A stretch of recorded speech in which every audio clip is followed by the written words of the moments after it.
원해 만세 운동의 자료를 발굴하는데 결정적으로 저에게 도움을 주시고 또 저희에게는 그렇게 고맙지만 또 그걸 넘어서서 이 독립운동, 특히 임시정부 3.1운동과 임시정부 역사에 저희 연구자들 중에서 가장 중요한 역할을 하시는 선생님을 모시고 강연을 듣게 된 게 아주 영광스럽습니다. 특히 작년 99주년에도 와주셨고 올해는 특히 2월 27일 내일 모레 정년퇴직을 하십니다. 그래서 지금 공사관이 굉장히 바쁘신데 그걸 불구하고 저희 마을에서 이런 주민들이 직접 움직임을 갖는 거를 귀중하게 그래도 보시고 강연을 해주러 오셨는데 그 제목이 저기 밖에는 공지가 되기는 3.1운동 100년 어떻게 맞을 것인가 이렇게 되어 있는데 그걸 준비하시면서 좀 더 구체적으로 3.1운동 백성이 국민이 되다라고 조정을 해주셨습니다.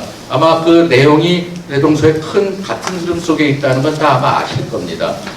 오늘 말씀을 한 1시간 정도 청해 듣고 그 이어서 뭐 한 20, 30분 정도 질의응답 하는 시간을 갖도록 하겠습니다. 그럼 한시준 선생님을 박수로 맞아주시기 바랍니다.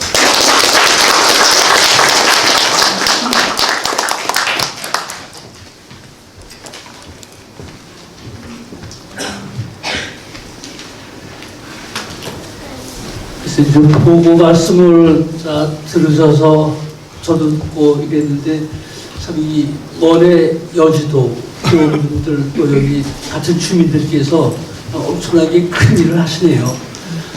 지금 말씀하신 것들이 참 쉬운 일이 아닌데 이렇게 자료도 찾고 또 이분들이 15분이 정말 독립유공자로 이제 성원을 받게 되고 참 이게 엄청나게 큰 일이죠. 또 더군다나 그뿐만 아니라 실제로 이제 100년 전에 있었던 것을 또 작년에도 하시고 올해도 재현하신다고 하니까 참 여기 꼭 후손분들은 아니래도 이 지역에 있는 주민들의 참 큰 애국심의 발로다 이렇게 생각을 합니다. 작년에도 와서 강의를 했는데 올해도 해달라고 말씀을 하셨는데 제가 거절하라고 선뜻 응했습니다. 응했던 것은 원해 여주도 회원분들이 활약하시는 것이 저는 공부하는 사람이지만 너무나 감명스럽더라고요. 이게 원해 여주도 회원분들이 누가 시켜서 하는 일이 아니라면서요. 또 누가 뭐 구청이나 요리시에서 국가에서 돈 줘서 하는 일도 아니고 스스로들 모이셔가지고 자발적으로 또 스스로 돈을 마련하셔서 그렇게 하신다고 하는 그런 말씀을 듣고 엄청난 감명을 받았습니다. 그래서 그렇게 참 귀하신 활동을 하는데 저 같은 사람은 뭐 아무런 기여도 못하지만 와서 아는 거 조금 얘기를 해야겠다 싶어서 왔습니다. 그리고 사실 오늘 이 주제를 강연할 주제를 정해라고 할 때도 이제 백성이 국민이 되다 그런 주제를 정했는데 그 주제를 정한 것도 바로 원해 여지도 또 여기 주민들이 활동하시는 것을 보고 이거야말로 정말 백성이 스스로 국민이 되는 거였다 라고 하는 생각에서 그렇게 잡았습니다. 이제 그 이유는 우리가 단군이 고조선을 세우면서부터 지금까지 한 반만 년 역사가 넘잖아요. 근데 단군이 고조선을 세우면서부터 1910년 8월 29일 날 대한제국이 망할 때까지 그때는 국가의 주인이 군주였지 않습니까? 군주였죠. 군주가 주권을 가지고 있는 시대에는 국민들이 없죠. 국민들이 없고 백성이죠. 국가의 주인은 군주고 그냥 나머지는 백성이죠. 백성들은 잘 아시지만 권리가 없습니다. 백성들은 의무만 가지고 있죠. 뭐 세금을 내야 되는 의무, 또 뭐 군대를 나가야 되는 의무, 부역해야 되는 의무. 아무런 권한도 없습니다. 이제 지금 우리는 국가의 주인이 국민인 그런 시대에 살고 있잖아요. 그리고 국민은 의무만 있는 것이 아니라 국민으로서의 권리도 있지 않습니까? 국가 주인으로서의 권리도 가지고 있죠. 이게 우리 반만년 역사에서 1910년까지 반만년 대부분이 군주가 주권을 가진 역사에서 백성으로 살아왔는데 지금 우리는 국민이 주인인 이런 시대에 또 국가의 국민으로 살고 있지 않습니까? 요즘에 이제 100주년을 맞는다고 그래서 정부에서도 그렇고 온 매스컴 또 각 지방자치단체에서도 100주년을 기념한다고 아주 난리들이죠. 엄청나게 화려한 행사를 치르고 무슨 뭐 다양한 찬사를 늘어놓고 아주 엄청나게 화려하게 행사를 하는데 그런 걸 행사를 보면서 제가 느끼는 것은 본질은 잘 기념하지 못하고 엉뚱하게 그냥 뭐 찬사만 들어놓고 그냥 뭐 노래나 부르고 뭐 연극이나 하고 뭐 전시회나 하고 그러죠. 그래서 우리가 3.1운동 100주년을 맞아서 우리가 오늘 100주년을 어떻게 맞을 것인가. 그 100주년을 맞는 것은 우리가 국민으로 살게 된 이것이 바로 3.1운동 때문에 그렇다. 우리가 지금 국민으로 살고 있는데 그 계기가 바로 3.1운동 때문에 그렇다. 우리가 백성으로 살지 않고 국가의 주인으로 또 권리를 가지고 살 수 있게 된 이것이 3.1운동 때문에 그렇다라고 하는 것을 3.1운동을 기념하면서 그것을 좀 알게 만들어주고 이랬으면 좋겠다라고 하는 것이 생각이어서 오늘 이제 그 말씀을 드리도록 하겠습니다. 우리가 국가의 주인이 군주에서 국민으로 바뀌는 것은 엄청나게 큰 변화잖아요. 역사가 180도로 바뀌는 것이죠. 잘 아시지만 우리보다 먼저 민주주의가 발달했다고 하는 서양에서도 군주가 가지고 있는 그 주권을 국민들이 뺏어오기 위해서 군주하고 엄청나게 싸웠지 않습니까? 유럽에서 민주주의가 발전된 나라에서 수많은 그런 혁명들이 있고 그랬죠. 근데 군주가 백성들이 주권을 빼앗는다고 해서 주권을 군주가 내줍니까? 군주는 안 내주려고 하죠. 그래서 엄청나게 치열한 피 흘림이 있었습니다. 그래서 이제 흔히 우리가 민주주의라고 하는 것은 그냥 얻어지는 것이 아니라 엄청난 그 피해 대가다 이렇게 얘기를 하는 거죠. 근데 서양 같은 데서 군주가 주권을 가지고 있다가 국민이 주인으로 하게 되는 그 역사가 한 적어도 몇백 년이 걸렸습니다. 한 300년, 400년이 걸렸죠. 근데 한국 같은 경우는 1910년까지는 군주가 주인이었는데 1919년부터 국민이 주인은 10년도 안 되는 그런 시간에 역사가 확 바뀌어버린 것이죠. 서양에서 300년 이상 걸려서 해낸 일을 한국에서는 10년도 안 돼서 해냈습니다. 그럼 한국 사람들이 엄청나게 특출나서 그랬겠느냐? 거기는 뭔가 이유가 있을 테죠. 근데 우리는 아직도 그 이유를 우리는 정확히 밝혀보려고 한 일이 없습니다. 학자들도 그걸 밝혀보려고 한 일이 없고. 그래서 이제 오늘은 좀 그런 생각을 같이 해봤으면 싶어서 주제를 백성이 국민이 되다라고 하는 주제를 잡았습니다. 잘 아시지만 3.1 만세 시위운동 때에 전국 각지에서 머리만 아니라 전국 각지에서 수많은 사람들이 태극기를 들고 만세 시위운동에 참여를 했잖아요. 근데 만세 시위운동에 참여한다고 하는 것은 그렇게 쉬운 일이 아니었습니다. 자칫하면 죽을지도 모르죠. 일본 경찰이, 일본 군인이 총을 쏘고 또 칼을 가지고 그 시위운동을 탄압하는데 시위운동에 나섰다가 자칫하면 죽을지도 모르죠. 우리가 3.1 독립선언서에 서명했던 분들이 33명이라고 그러잖아요. 그 33인에 대해서 후대들이 이제 그분들이 선언만 하고 일제경찰에 체포되고 그래서 이 사람들이 뭐 투쟁 의지가 없다 그래서 비난할 경우도 있죠. 근데 그 33일에 서명을 하면 그걸 발표하고 나서 그 사람들은 일제경찰에 체포될 수밖에 없잖아요. 체포되면 엄청난 고문을 받아야 되고 자칫하면 죽을지도 모르죠. 그래서 33일에 서명자로 참여한다고 하는 것은 지금으로 보면 목숨을 내놓고 하는 일입니다. 3.1 만세 시위운동에 참여했던 분들도 마찬가지죠. 여기 지금 번외에서 시위운동 할 때도 가서 일본 군인이 총을 쏴가지고 2분이 돌아가시잖아요.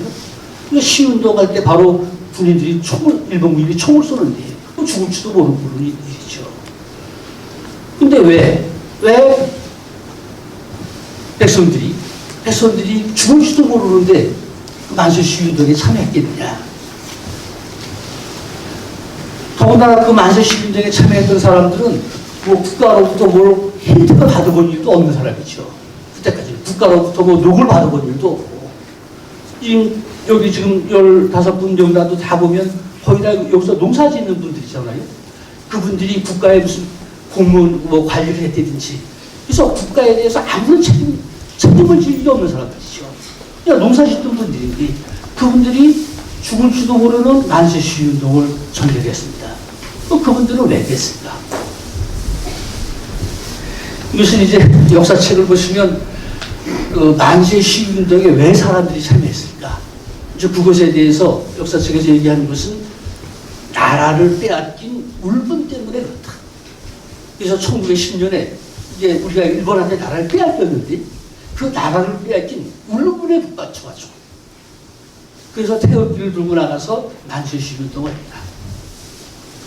물론 그런 민족 나라를 빼앗긴 그런 울분이 없지 않을 테죠. 그렇지만 그 당시에 무슨 시골에서 농사짓는 분들이 나라를 빼앗기고 뭐 왕이 바뀌고 사실은 큰 관계였잖아요. 크게 느끼지 못하죠. 그러니까 일반 상권에 있는 백성들이 나라가 망했다고 해서 울분이 차가지고 태극기를 들고 나가서 만세를 죽을지도 모르는데 만세를 불렀다. 물론 납득이 잘 안 되죠.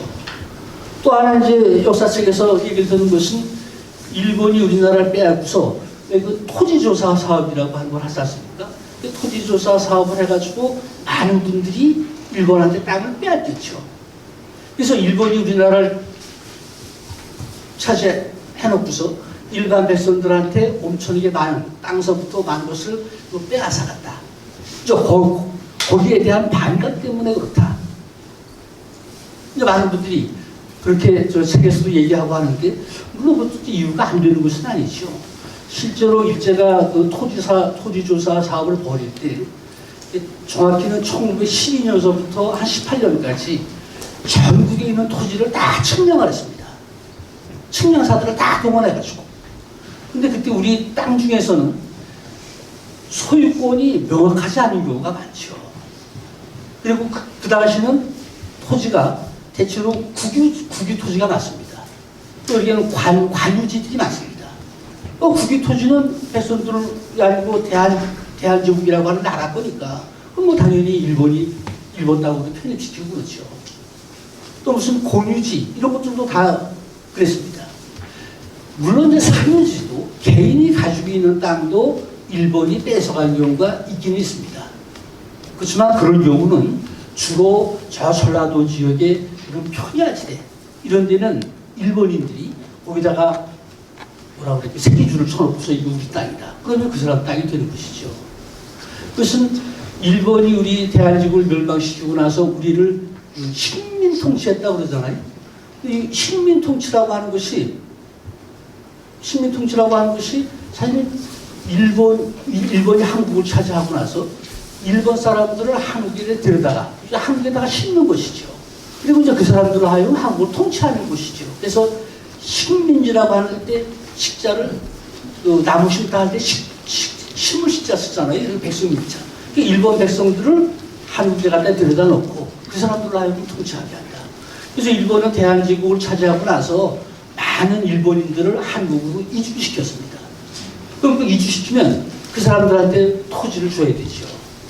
그래서 그때 이주했던 일본인들이 이제 넓은 그런 평야지대 같은 데 가서 자기가 새끼줄을 쳐놓고서 이건 내 땅이다.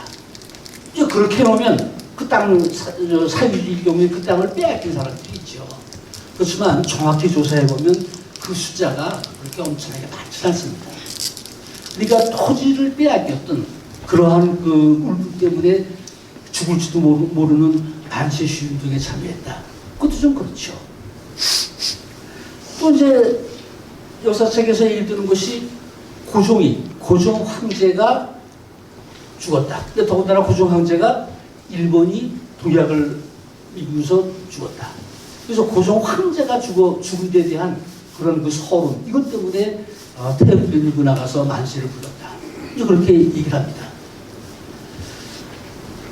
물론 이제 그 당시에는 군주 시대고 또 그 외 신민의식이라고 하는 게 있잖아요. 우리는 이제 황제의 군주의 신하다. 그런 게 있죠.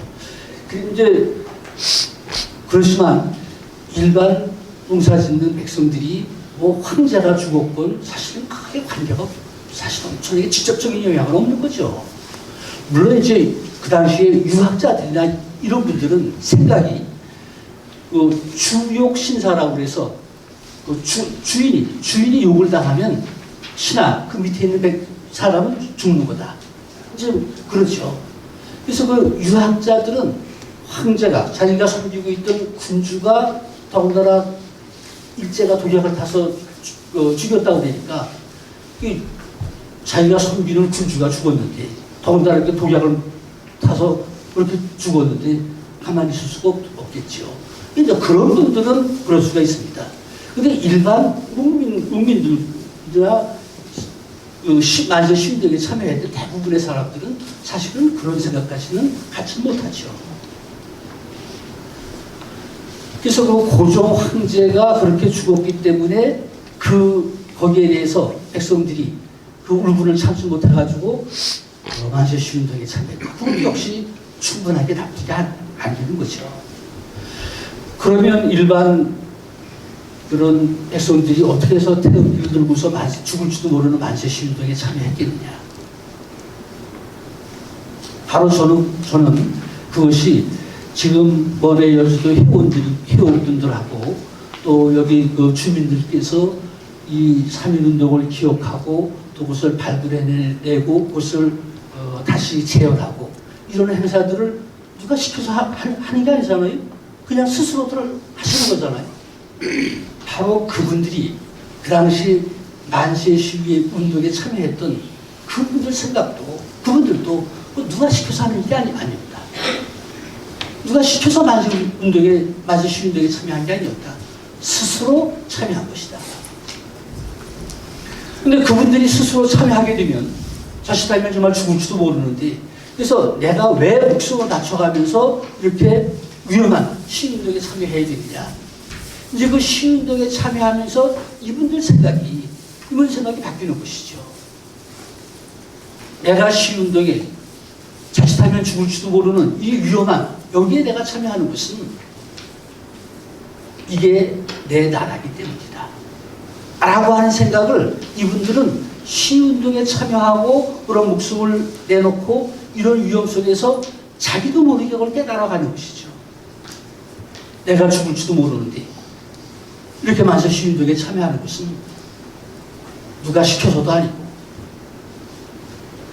내 나라를 위해서 바로 그런 속에서 이 백성들이 즉 국민이 되는 거죠. 나라는 바로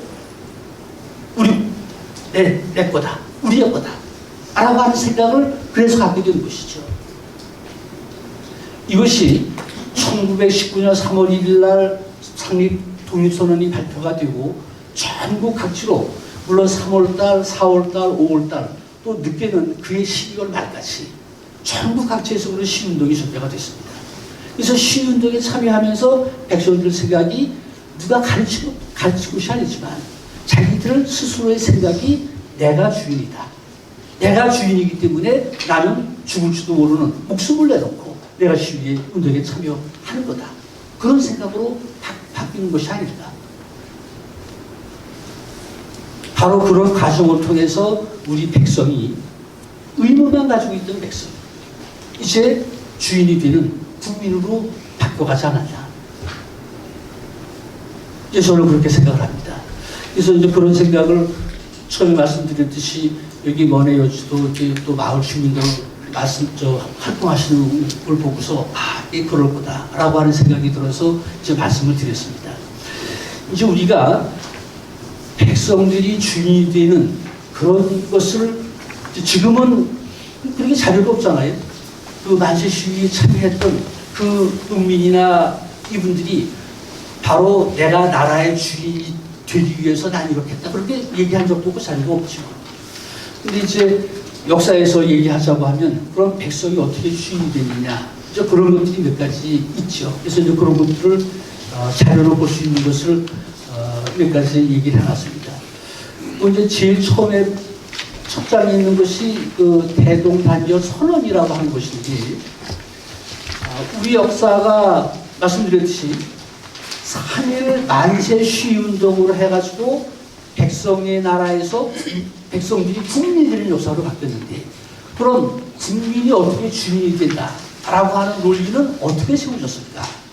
라고 하는 것인데, 지금 보여드리는 자료가 바로 백성이 국민이 되는 그런 당위성, 이것을 발표하는 거다 라고 하는 건데, 이게 조금 어려우실지 모르겠어요.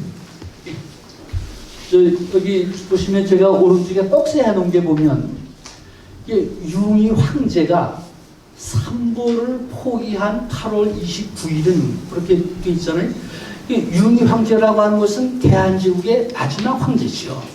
그래서 황제가 삼보를 포기한, 이 삼보는 국민, 세 가지 보물인데, 이게 국민, 주권, 영토, 요 얘기를 얘기하는 것입니다. 이 국민, 주권, 영토라고 하는 것이 바로 국가의 3요소잖아요. 그래서 이거는 융희 황제가 삼보를 포기한, 이것은 국가를 포기한 8월 29일은 이건 1910년 8월 29일입니다. 이런, 즉 오인 동지가 삼보를 계승한 8월 29일이니, 그래서 오인 동지라고 하는 것은 우리들이죠. 우리 일반 독립운동하는 또 일반 백성분들이고, 우리들이 삼보를 계승한 8월 29일이니, 그러니까 1910년 8월 29일 날 대한제국의 황제였던 융희 황제는 자기의 국가를 포기했습니다. 그 포기한 것을 지금 우리들이 주권을 그대로 계승했다 라고 하는 것이죠. 이니 기간의 순간도 정식이 무합니다. 그래서 그동안에 한순간도 끊어져 본 적이 없었다. 국가의 주권이라고 하는 것은 군주가 주권을 포기해서, 국가를 포기해서 바로 우리들이 계승했다. 그러니까 국가의 주권은 한순간도 끊어져 본 적이 없었다. 이제 그런 얘기입니다.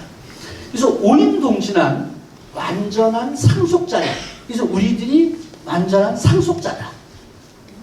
뭘 상속했느냐면 국가를 바로 상속한 것이죠. 상속자니 피제권 소멸의 시가 즉 민권 발생의 시요. 그래서 저 제권은 황제권이죠. 그러니까 황제권이 소멸한 때가 곧 민권 발생의 때요. 민권이 발생했다. 그래서 이제 황제가 국가의 주인이었지 않습니까? 근데 황제가 자기 주인 노릇 못하겠다고 포기했습니다. 그래서 우리가 이길 것이죠. 그래서 이어서 민권, 즉 국민들이 주권을 갖는 민권이 바로 발생했다. 그래서 구한 최종의 일일은 즉 신한 최초의 일일이다. 그래서 구한은 대한제국입니다. 신한은 대한민국이고, 그래서 대한제국이 망하는 그날 바로 우리는 새로운 한국이 된다. 그래서 구한은 군주가 주권인 그런 나라, 신한은 국민이 주권이 그런 나라다.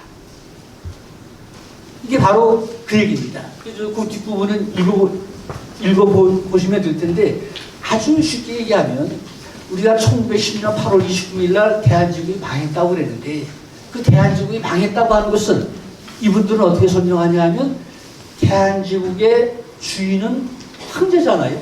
그래서 융희 황제가 자기 주인 노릇 못하겠다라고 해서 주인의 권리를 포기했다. 이제 주인이 주인 노릇 못하겠다고 포기한 것을 우리 국민들이 그대로 계승했다. 그래서 군주가 가지고 있는 주권이 국민들의 주권으로 바뀌었다 라고 하는 것이죠.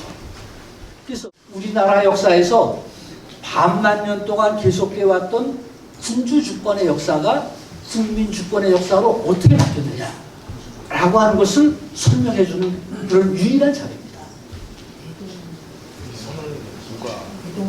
이게 이제 대동단결 선언입니다. 누가 언제? 이 대동단결 선언은 1917년 7월 달에 그 상해에서 활동하던, 중국 상해에서 활동하던 박은식, 신채호, 신규식, 조소왕, 이런 14분이 발표한 겁니다. 이 선언을 발표했던 것은 그래. 이 선언을 발표했던 것은 이제 1917년이면 나라 뺏겨서 이제 각지에서 독립운동할 때인데 이제 상해로 많은 분들이 모이죠. 그래서 그분들이 모여서 우리가 나라를 찾는 독립운동을 해야 되는데 지금 우리 민족은 대다수는 국내에 있지 않습니까? 근데 국내는 조선 총독부가 통치하고 있죠. 국내에 있는 사람들은 꼼짝을 못합니다. 그 다음에 우리 민족이 이제 만주, 연해주, 미국 이런 데로 가 있잖아요. 그래서 우리 전 민족을 하나 다 대동단결시켜서 하나로 딱 한 대 뭉쳐가지고 일본하고 싸우는 독립운동을 해야 되는데 우리 민족들이 국내에 만주, 연해주, 미국, 일본 세계 각지에 흩어져 있잖아요. 그래서 세계 각지에 흩어져 있는 우리 민족을 어떻게 하나로 대동단결시키느냐, 그 대동단결시키는 방법을 제시한 것이 대동단결 선언입니다. 이 대동단결 선언은 핵심이 그렇습니다. 우리 민족은 지금 세계 각지로 흩어져 있는데 그걸 억지로 다 한데 다 마서 대동단결시킬 수 있는 방법은 없죠. 그래서 이분들이 제시한 것은 어디든지 우리 민족의 대표기구를 하나 세워놓자. 무슨 만주에 세우든지 연해주에 세우든지 민족의 대표기구를 하나 세워놓고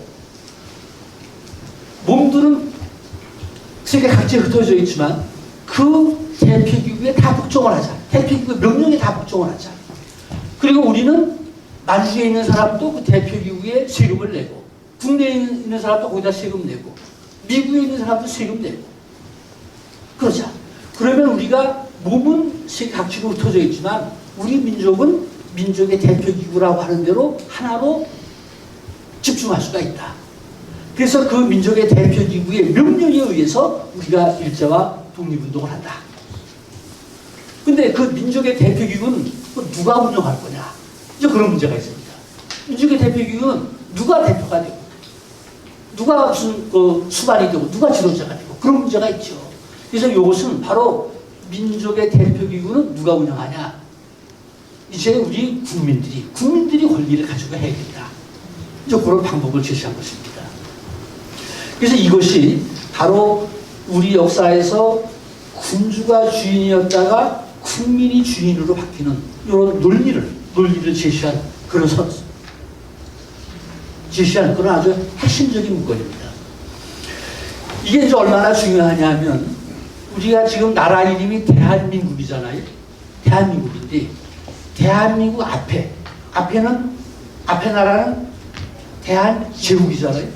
근데 우리는 잘 아시지만 제일 처음에 단군이 나라를 세울 때는 나라 이름을 고조선 그랬습니다. 근데 나라라고 되는 게 세웠다가 망하지 않습니까? 그럼 나라가 망하면 고조선이 망하면 다시 나라를 세웠습니다. 그 나라를 세우면서 부여 그랬죠? 또 부여가 망했습니다.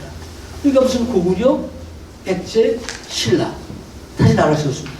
또 그 나라가 다 망하고 나서는 다시 나라를 세워가지고 고려 그랬습니다. 근데 고려라고 하는 나라가 망하고 나서는 조선 그랬죠. 또 조선이 1897년에 오면 나라 이름을 대한제국으로 바꿨지 않습니까? 우리는 단군이 고조선을 세워서부터 반만년 역사를 이루어오는데 그동안에 수많은 국가를 세웠고 세운 국가가 망하면 다시 나라를 세우고 이러면서 반만년 역사를 유지해오고 있는 것이죠. 그리고 지금 우리는 대한민국이라고 하는 나라에 살고 있습니다. 그래서 우리가 살고 있는 대한민국은 대한제국이라고 하는 나라가 망하고 그리고 세운 나라죠. 근데 대한제국, 대한제국하고 대한민국은 그 차이가 대한제국의 제자만 민자로 바꾼 것입니다.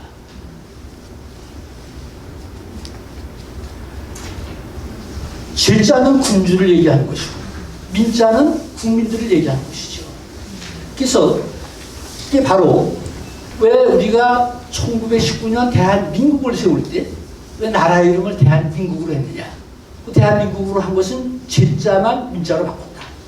그럼 왜 제자를 민자로 바꿨느냐? 지금 얘기는 이제 황제가 포기한 것을 우리 국민들이 계승했다. 국민들이 이어받았다. 바로 대동단계서는 지금 읽어드린 데서 바로 대한제국의 제자만 민자로 바꾼 것은 지금 읽어드리는 요 논리하고 똑같습니다. 실제로 대한제국이나 대한민국이나 나라 이름은 똑같습니다. 지금 우리 지금 우리가 살고 있는 나라 이름이 뭐죠? 대한민국이죠? 우리가 살고 있는 나라가 이름이 대한민국인데 사실 나라 이름을 정확히 대라. 그러면 나라 국호는 정확히 나라 이름은 대한입니다. 대한이 정확한 국호죠. 우리가 애국가 부를 때 애국가 후렴에 대한 사람 대한으로 미리 보존하세요 그러잖아요. 국호는 대한입니다. 대한민국이라고 하는 것은 대한이라고 하는 나라인데 거기에 주인이 누구냐? 국민이 주인이다. 그래서 대한민국이죠. 대한제국은 대한이라고 하는 나라인데 그 대한의 주인은 황제다. 그래서 대한제국입니다. 그래서 대한제국이나 대한민국이나 나라 이름은 똑같이 대한입니다. 근데 황제가 주인이었다가 국민이 주인인 이런 나라로 바뀐 것이죠. 그래서 우리는 지금 대한민국입니다. 그래서 우리는 지금 대한민국이라고 하는 나라의 국민으로 살게 된 것이죠. 그래서 이 백성이 국민이 된 것은 바로 1919년 3.1 운동 때문에 그렇다. 그래서 우리가 지금 3.1 운동 100주년을 기념해야 되는 것은 뭐 유관순이 뭐 가서 어떻게 만세 불렀다고 그걸 기념하고 그러는 것이 아니라 우리가 우리 한만년 역사에서 백성으로 살다가 우리가 국민으로 살게 된 것이 바로 100년 전에 3.1 운동 때문에 그렇다. 그래서 우리가 국민으로 살게 된 것을 사실은 축하해야 되는 것이죠. 그것이 3.1 운동을 맞이하고 3.1 운동을 기념하는 핵심이 그거여야 되지 않나. 어떻게 우리 몇 학년이? 5학년.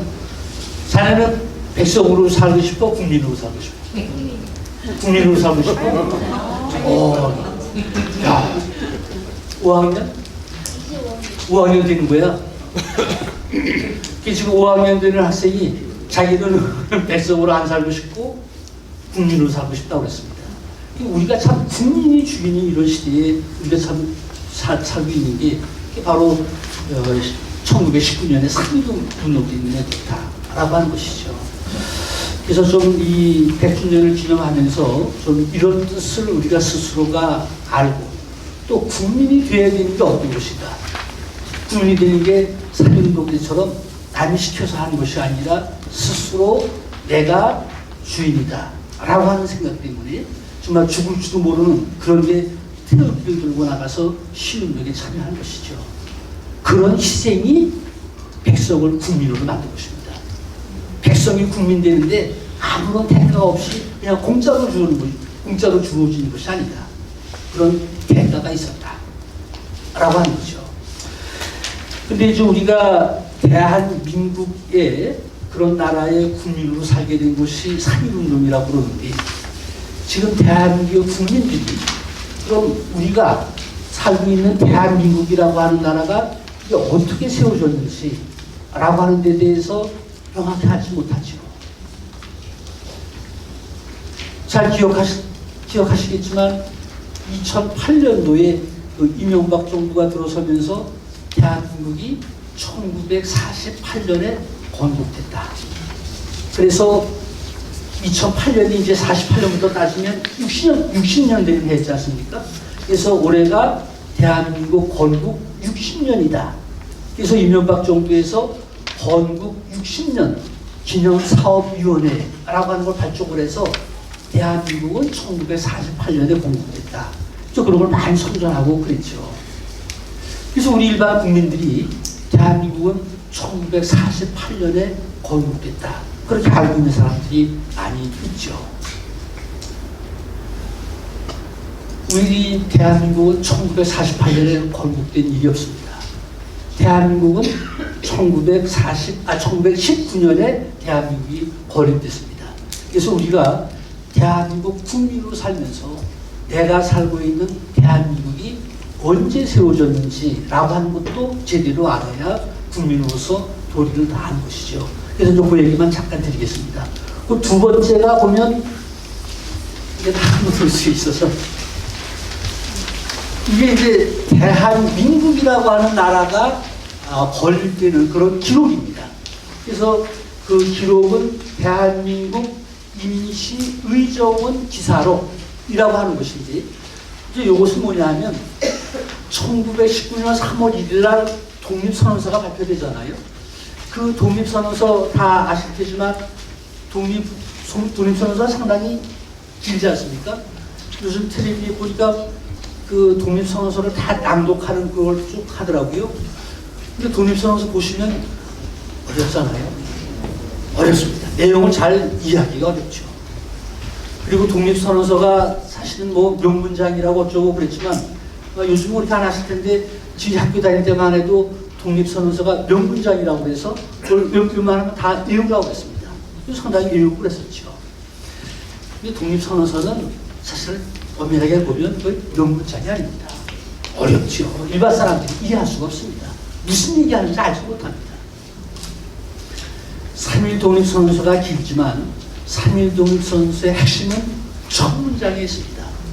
그 첫 문장이 여긴 없지만 오등은 자의 조선의 독립국인과 조선인의 자주민임을 선언하노라. 3.1 독립선언의 핵심은 첫 문장입니다. 나중에 그 뒤에 문장은 우리가 왜 독립국이 되어야 되는지, 우리가 왜 자주민이 되어야 되는지, 거기에 대한 그런 당위성 또 변명 그런 것이 중심이죠. 핵심은 첫 문장에 있습니다.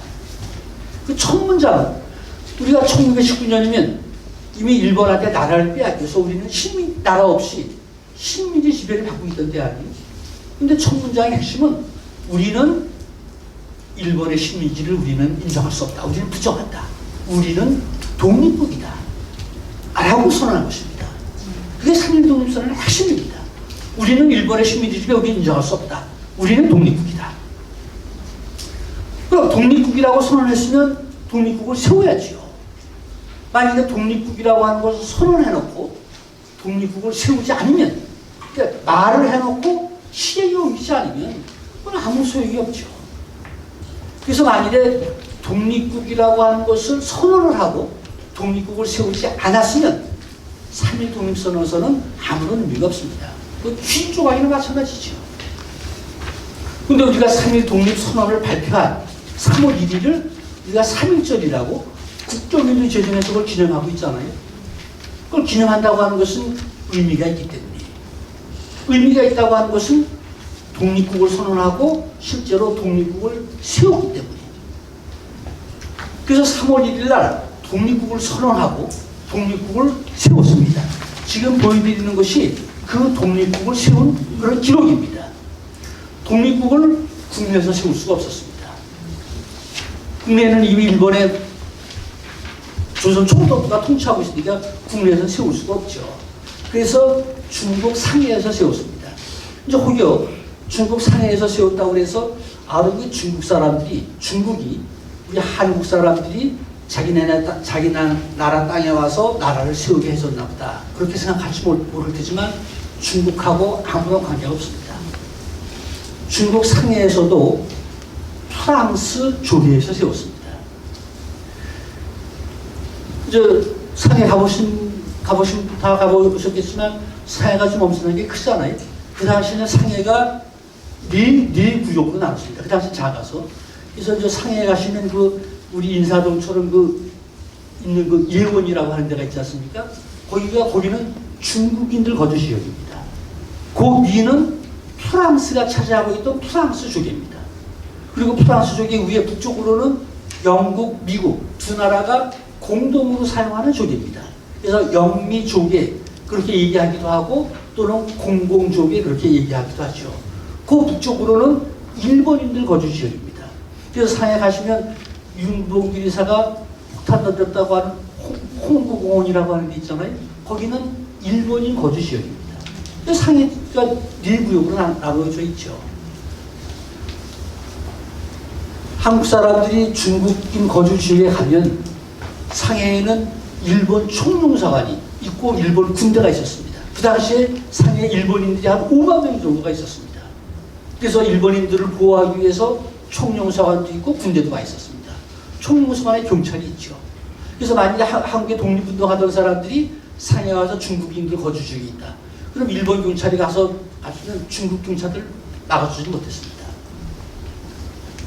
영국, 미국 쪽에 거기는 프랑스 쪽에 일본 경찰이 독립운동가들 체포한다고 체포영장 가져 들어가면 다 체포해가도록 허락을 해줬습니다. 유일하게 그걸 막아준 것이 프랑스 쪽입니다. 그래서 상해에서 세웠다고 해서 중국이 도와주고 그런 일이 없습니다.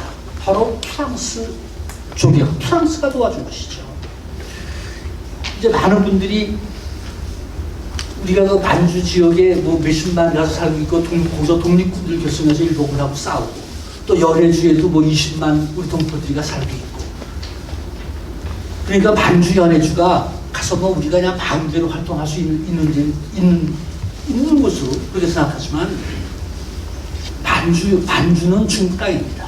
거긴 중국 사람들이 살고 있고 중국인 관리들이 통치하죠. 연해주는 소련 땅입니다. 소련 사람들이 살고 있고 소련인 관리들이 통치하고 있습니다. 중국인 관리들이 소련 관리들이 한국인들을 볼 때 한국인들 어떻게 보느냐. 물론 마음이 착하고 이런 사람들은 나라 뺏기고 온 불쌍한 사람들 그렇게 여기는 수도 있죠. 하지만 거의 안 그렇습니다. 그 중국인 관리, 소련 관리들이 보는 한국인들은 일본 학자입니다. 한국 사람들을 나라 뺏기고 온 불쌍한 사람 그런 게 아니라 일본 학자이라고 의심을 하죠. 그래서 만주나 연해주 가서 한국 사람들 사는 것 그렇게 쉽지 않습니다. 그래서 그분들이 도와서 정착하고 사는 동안 엄청나게 시련이 많습니다. 시간이 없으니까 그냥 한 가지만 사례로 말씀드릴 텐데 우리가 그 소련의 스탈린을 아주 나쁜 사람이라고 그러죠. 소련의 스탈린이 1937년이죠. 연해주에 살고 있던 한 20만 정도 한국인들을 다 중앙아시아로 기차로 태워서 강제 이주시켰잖아요. 뭐 강제 이주시킨 것은 매스컴에도 많이 나와서 아는데 그래서 그 스탈린이 아주 무지막지합니다. 그래가지고 우리는 그렇지만 거꾸로 만일에 제가 스탈린이었어도 저는 그렇게 할 수밖에 없습니다. 그렇게 할 수밖에 없다고 하는 것은 일본이라고 하는 나라가 1910년에는 한반도를 차지했지 않습니까? 그 다음에 1931년에는 이제 만주를 차지했죠. 그럼 일본이 더 올라오면 이제 바로 연해주로 올라올 텐데 연해주에 일본 앞잡이 같은 20만 명이 있다. 그럼 일본이 연해주로 들어올 때 20만 명이 후방에서 동조해서 일어나면 연해주를 지킬 수 있는 자가 없죠. 스탈린으로 보면 연해주에 와 있는 한국인들이 엄청나게 불안한 요소입니다. 이걸 사전에 제거해야겠죠. 그래서 중앙아시아로 강제 이주시킨 것입니다. 지금 이 말씀은 우리가 나라 뺏기고 만주, 연해주, 미국 가서 독립운동 했다고 할 때 아무도 없는 데 가서 우리 혼자 아무런 지약도 없는데 우리끼리 가서 한 줄 알고 있지만 거기는 다 남의 나라입니다. 어떤 나라도 한국인들을 도와준 나라가 없습니다.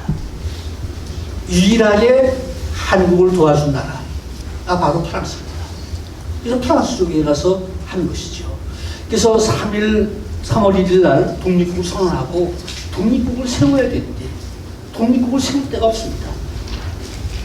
유일하게 프랑스가 그래도 한국 사람들에 대해서 동정적이고 이래서 프랑스 쪽으로 모여서 거기서 독립국을 세우는 것이죠.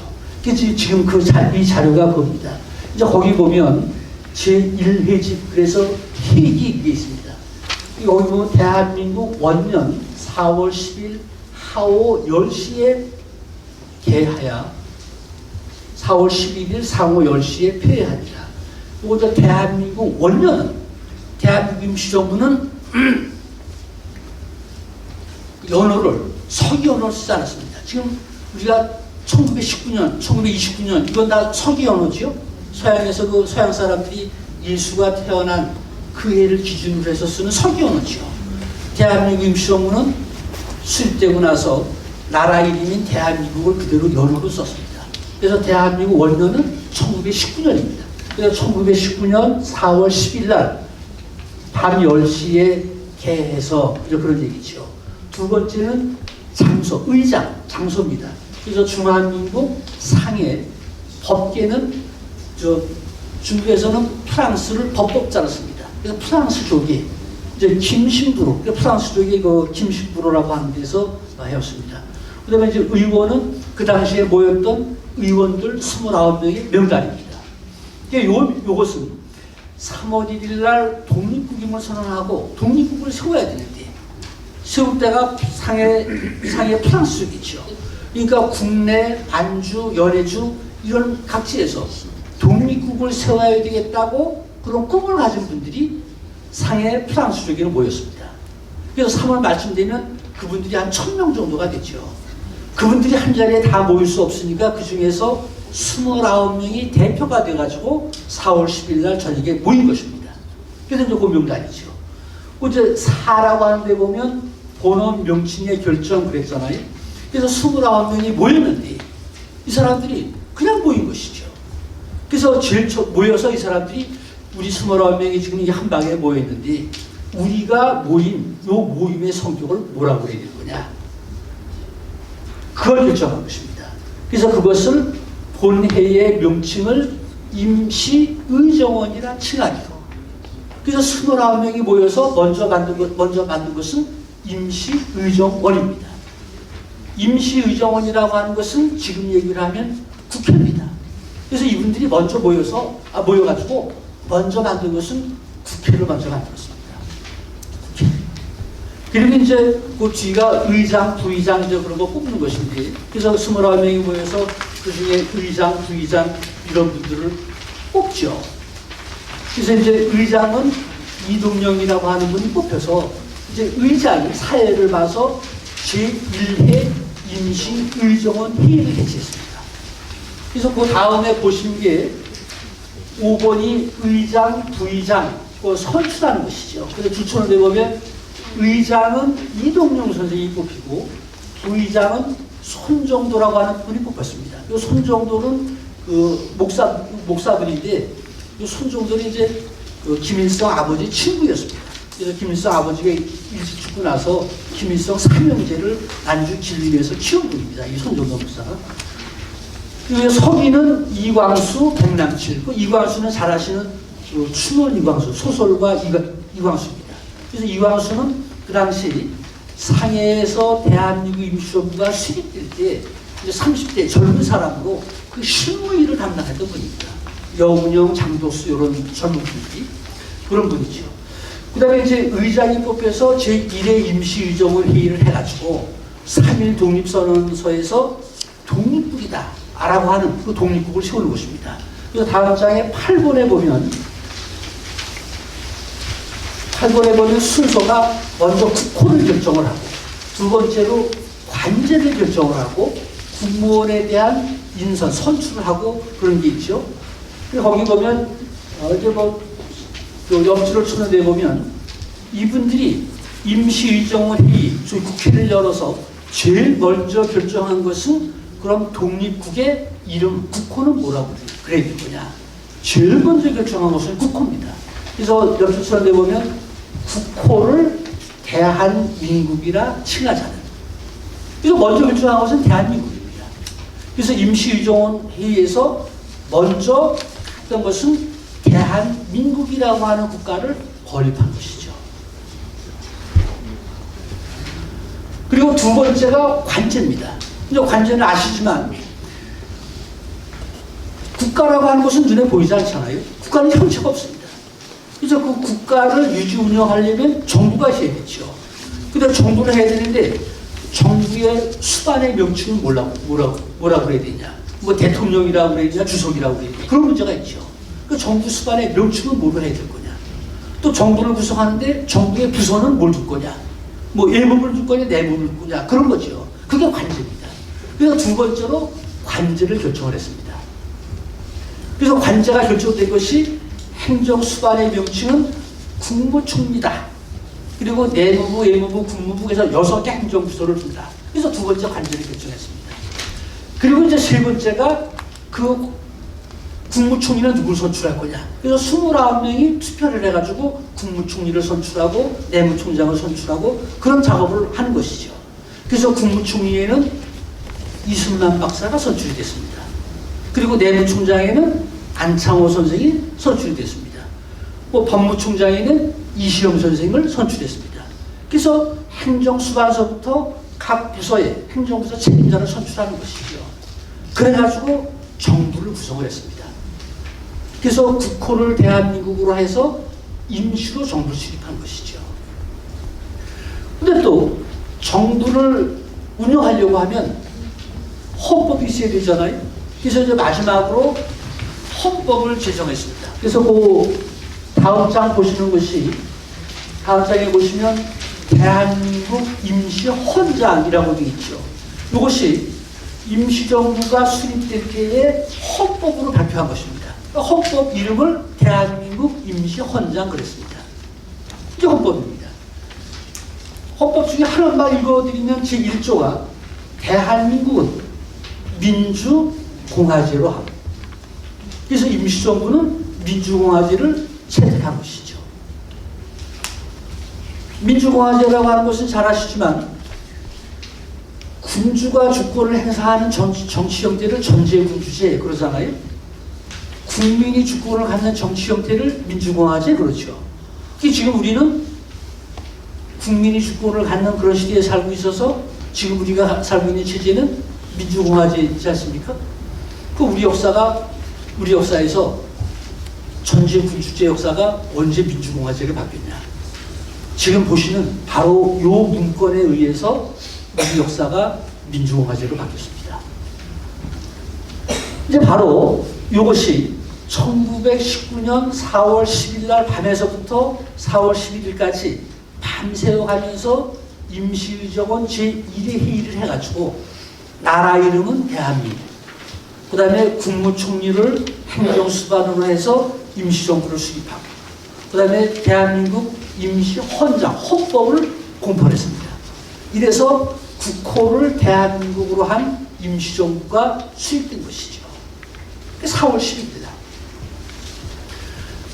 이렇게 해서 대한민국 임시정부가 수립이 됐는데 우리는 그 대한민국 임시정부에 대해서 이게 대한민국이라고 하는 생각을 잘 안 하죠. 잘 안 하는 것은 대한민국 임시정부가 너무 기니까 대한민국 임시정부 그러지 않고 그냥 약칭해서 임시정부 그럽니다. 임시정부라고 하는 용어를 쓰니까 대한민국은 날아가버리고 그게 그냥 임시정부만 아니죠. 근데 1919년에 아시지만 국가가 없는 정부는 없습니다. 국가가 있어야 그 국가를 운영할 정부가 있는 것이죠. 그래서 무슨 우리가 상해에 임시정부가 있다. 그래서 임시정부 지금도 저 임시정부 수립 100주년 국가에서 쓰는 용어도 그런데 그러니까 이 대한민국이라고 하는 것은 없어져 버리고 그냥 임시정부지만 합니다.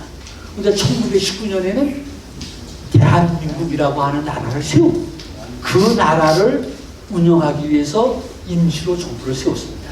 그게 대한민국 임시정부입니다.